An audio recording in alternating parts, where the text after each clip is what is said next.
So while we were all concerned about our 401ks turning to dust, the government was busy rounding people up and sending them to an El Salvadorian torture prison. This is the country we live in now, where we round people up without due process and send them to an El Salvadorian torture prison. Now, let's not get into that discourse right now, because exactly what is the appropriate due process for sending somebody to an El Salvadorian torture prison, right?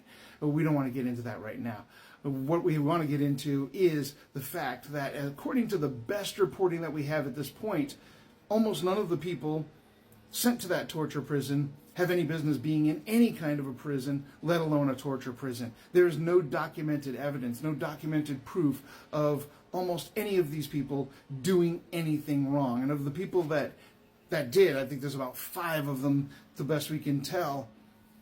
It's still hard to justify sending them to such an extreme environment. But we are expected to just take the government's word for it.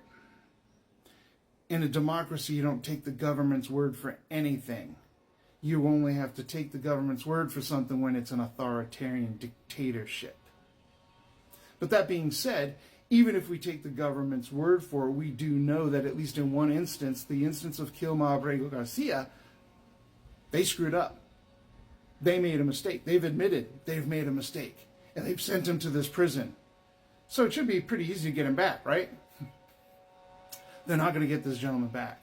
They're not going to get this gentleman back without some intensive interventions, because he's in a torture prison. And the last thing that President Bukele, the dictator of El Salvador, wants is somebody getting out of that prison, getting on a plane, landing in the United States with an array of media microphones in front of him, describing the conditions in an El Salvadorian torture prison. They're not going to let this guy go. At least they're not going to let him go voluntarily.